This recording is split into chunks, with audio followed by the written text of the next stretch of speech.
Hey, what's up guys, it's Kaylee, and you would need to be really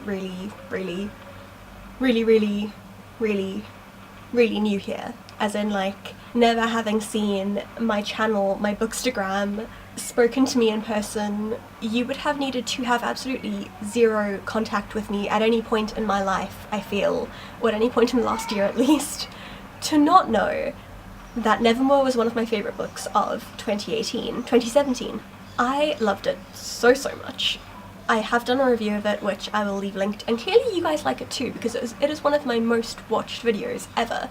So I'm really glad that there are so many people out there looking for Nevermore reviews, and I hope that all of you are looking for Wundersmith reviews too, because that's what I'm talking about today. As I said, loved Nevermore, like, yeah. So when I got this proof from MacMillan, I was so happy. I almost cried. Like, I wish I'd got Alan to film me opening the package, because I really almost cried. I was so happy. I had been hoping for a proof. I was like a day away from emailing them to beg for one, and then it arrived and I was just so happy. So happy. So full disclosure, fair disclaimer, there are going to be spoilers for Nevermore in this video, but I am going to keep it spoiler free for Wundersmith. So if you haven't read Nevermore, go watch my review of it, read the book, come back and watch this review, because you need to read Nevermore. Everyone needs to read Nevermore. So in Nevermore we have a plucky little heroine called Morrigan Crow who is cursed to die on her 11th birthday, and at the stroke of midnight, right before she is about to be taken away by these scary evil things that are clawing at her door, this man with wild ginger hair comes along called Jupiter North and whisks her away to Nevermore, which is this very magical place. Morrigan needs to go through, I forget if it's 3 or 4 trials, to join this elite society called the Wondrous Society, which is full of all of the special people in Nevermore, basically. Anyone who has like a special ability competes to join the Wondrous Society, and the best of the best gets selected. Eventually she does come through the trials and she makes it into the Wondrous Society. In the process of going through these trials, or at the end when she's finished all of these trials, Morrigan finds out that she is a Wundersmith. Now, wonder is basically what makes the world go. Pretty much everything in their world is powered by wonder. So they have a thing called the Wonderground, which is powered by wonder. Wonder is just like this magical force that helps things happen and keeps things going, and Morrigan has the power to control it. Which sounds great, right? Except Wundersmiths are extremely feared because of a man called Ezra Squall, who is like the evilest man in Nevermore, or rather the evilest person in the history of Nevermore. So because of Ezra Squall and this terrible reputation that he has, which in fairness is probably quite deserved, people are really scared of Morrigan.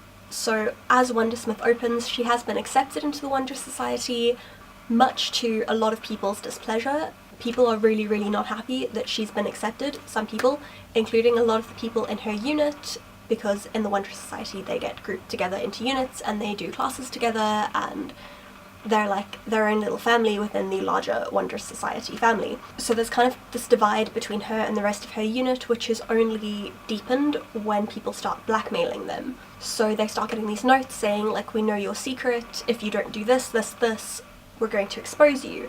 So naturally they all assume that it is Morrigan's secret, and that all makes them dislike her even more. She finally has this place in the world where she feels like she belongs, and she has friends and she has a family that doesn't hate her, and someone is turning them all against her anyway. On top of that, some very important people in Nevermore, some people who are quite close to Morrigan herself, or to Jupiter, who obviously is her patron, are going missing, and Nevermore, which seemed like an amazing haven where she could finally be herself and belong and be happy, is starting to feel like a very dangerous and scary place for Morrigan. Then on top of all of this, as I said, people don't trust Wundersmiths, so no one wants to teach her how to use her powers, which leaves her very vulnerable, because wonder is just gathering to her, and if you don't control wonder, it will start to control you. So she is sitting with all of this power, like, gathering towards her, and she has no idea how to shape it, how to mold it, and she is such a pure, kind soul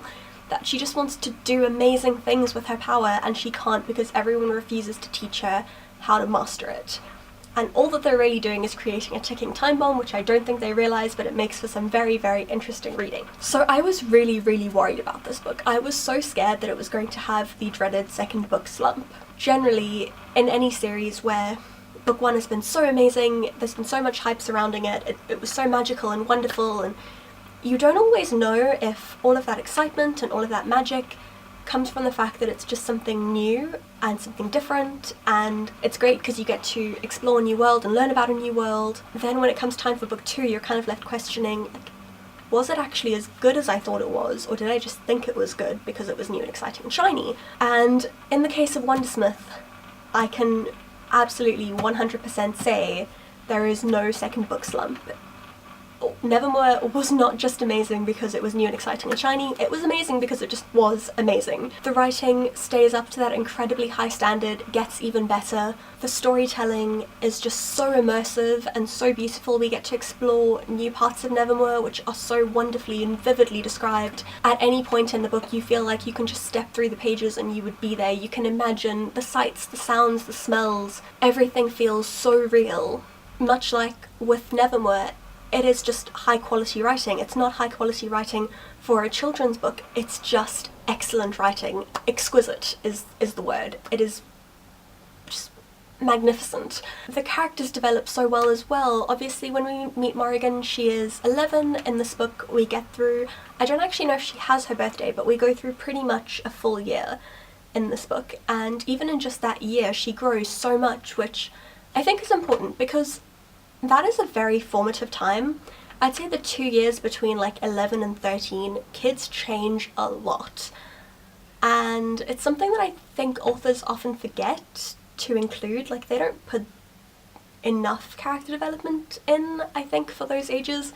But Morrigan and the rest of the kids in her unit, they really do grow up a lot over the course of this book.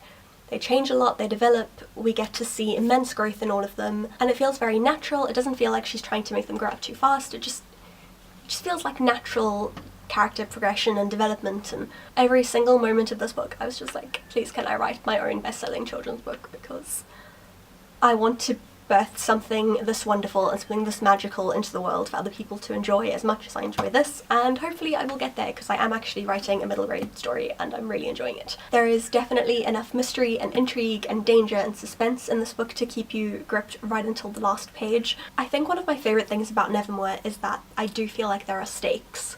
So a problem that I have generally with middle grade, although I really enjoy middle grade, I love reading children's books, I don't like that I'm never scared for the characters. Like, obviously I don't want them to die, but I enjoy reading adventure stories and I enjoy reading fantasy, and these are books where generally children are getting into a lot of danger, and I hate going into a situation and being like, well, obviously they're going to come out of this completely unscathed because it's a children's book and they're not going to kill off the main character in a children's book. And I don't have that with the Nevermore books. I don't have that feeling of, well, she's going to go easy on the characters because kids are meant to be reading this. She puts the characters into dangerous situations, and although, yes, they get out of them, they go through, in some cases, they really go through really, really awful things before they do. And in other cases, even if they come out of it relatively unscathed, she writes the scene in such a way that you do feel some genuine fear for them, and that's so refreshing and so wonderful, and please can more authors do this. Children are not as fragile as we think. Like a child is not going to be scarred for life because a character dies, or something sad happens, or something scary happens, or something difficult happens to a character. There are some kids who would be, but there are also some adults who would be. Like, some adults are just too precious to deal with a character dying, you know, me and Kingdom Bash. But anyway, children, I think, are generally a lot hardier than we give them credit for. You know, give them something that they can imagine if they were in that situation, they would genuinely be scared. Make them feel stakes for their characters, because it teaches them that life isn't all sunshine and roses, and they can deal with that a lot of the time. On that uplifting note, I think I've said everything that I want to say about Wundersmith. It is just phenomenal in conclusion. It's every bit as good as Nevermore was, and then some. can I give it like 7 out of 5? If Nevermore was perfect, this is perfecter. That's what we're gonna go with. If you have not already, seriously, I highly recommend picking these books up. Whether you are a young adult looking for something new and exciting and lovely and magical to read, whether you are an adult looking for something new and exciting and magical to read, whether you're a child, or whether you're an adult looking for something for a child, they are just so beautifully written, so atmospheric, so inventive, so delightful that I don't think anyone could not enjoy reading these books. I cannot recommend them highly enough. They are absolutely exquisite and you should go buy them right now. And for your convenience, I will leave links in the description. So if you have read Nevermoor or Wundersmith, then please let me know your thoughts on them in the comments, or if you've reviewed them, leave me links and I'd love to go and watch your reviews. As I said, Nevermoor was my favourite book of 2017. Wundersmith is definitely looking to be my favourite of 2018. Unless something swoops in the last month and a half, completely out of left field, I think Wundersmith is probably going to be my #1 book of the year. It was just that great, so do yourself a favour and just like get your hands on these books ASAP. If you enjoyed this video, please give it a thumbs up and subscribe to my channel. And until next time, step boldly. Bye! There's so much that you want to do. The world is just